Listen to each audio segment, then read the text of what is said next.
employees are important to businesses, and businesses need to pay what they can to those employees to keep them and to offer a fair wage to employees to allow them to have a reasonable lifestyle and also provide good value to the business owner.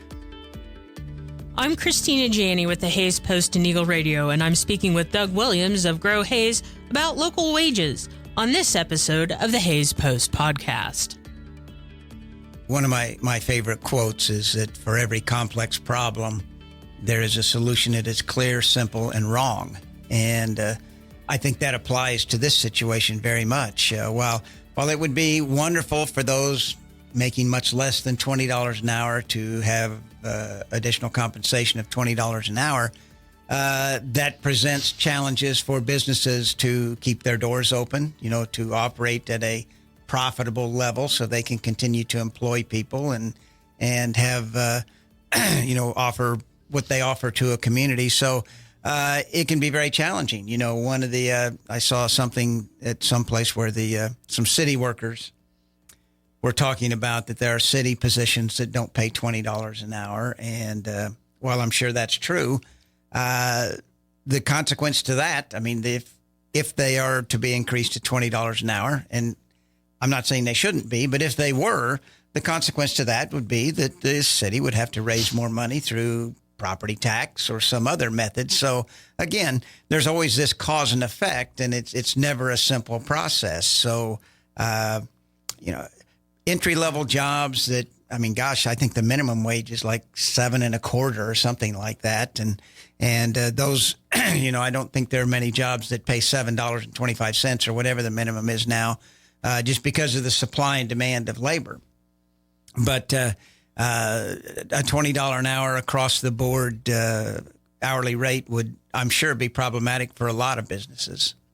Well, Mark Hess of Hess Services wrote a letter to the editor that's on the Hayes Post today about, if they increase wages or any business increases wages, then those businesses typically have to increase the cost of their goods and services. So it tends to be inflationary, for better, for worse, and it makes it more difficult for an individual business to compete with their surrounding businesses or businesses in other communities if they were to do that.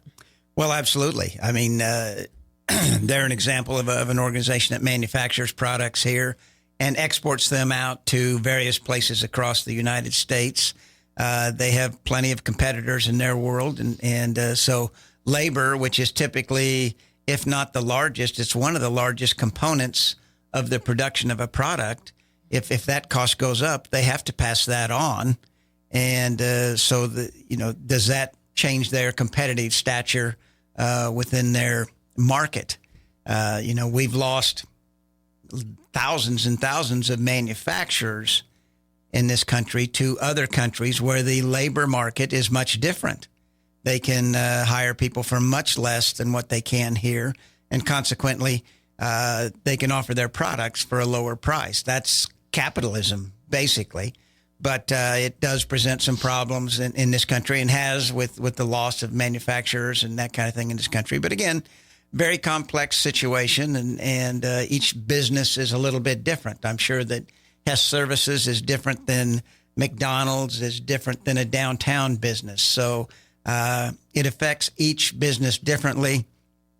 I think the key factor is that employees are important to businesses, and businesses need to pay what they can to those employees to keep them and to offer a fair wage to employees to allow them to have a reasonable lifestyle and also provide good value to the business owner. So no simple answers, but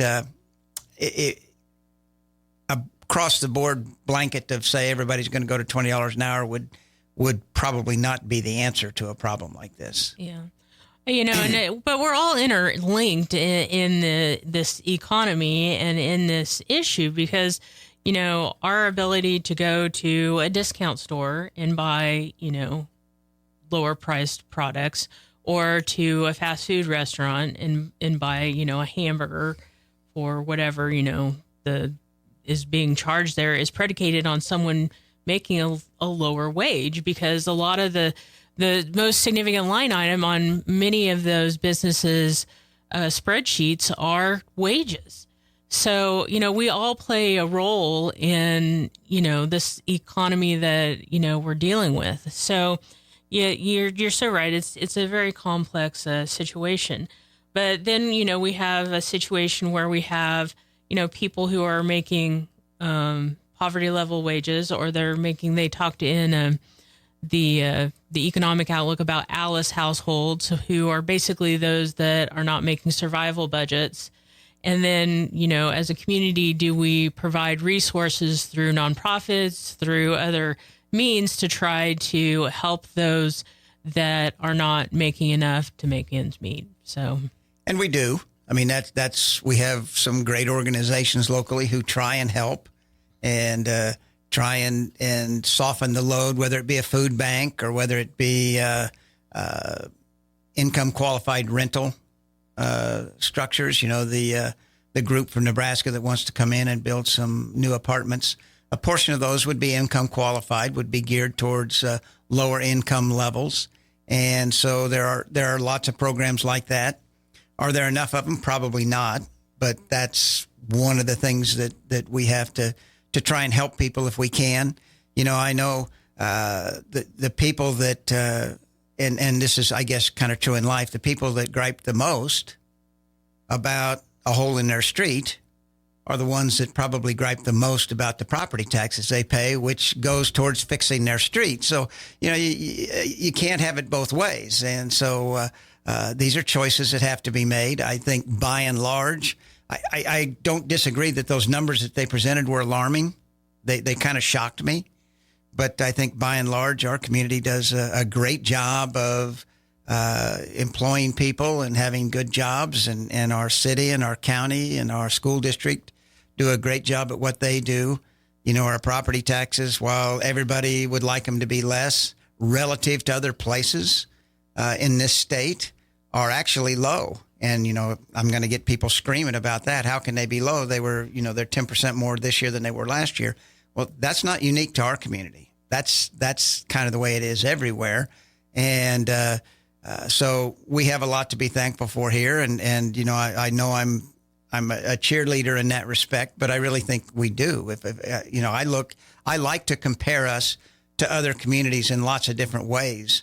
And we compare very favorably to most peer communities across the state in terms of our property tax rates, our housing costs. While everybody thinks they're extremely high here, we're very competitive with the rest of the state.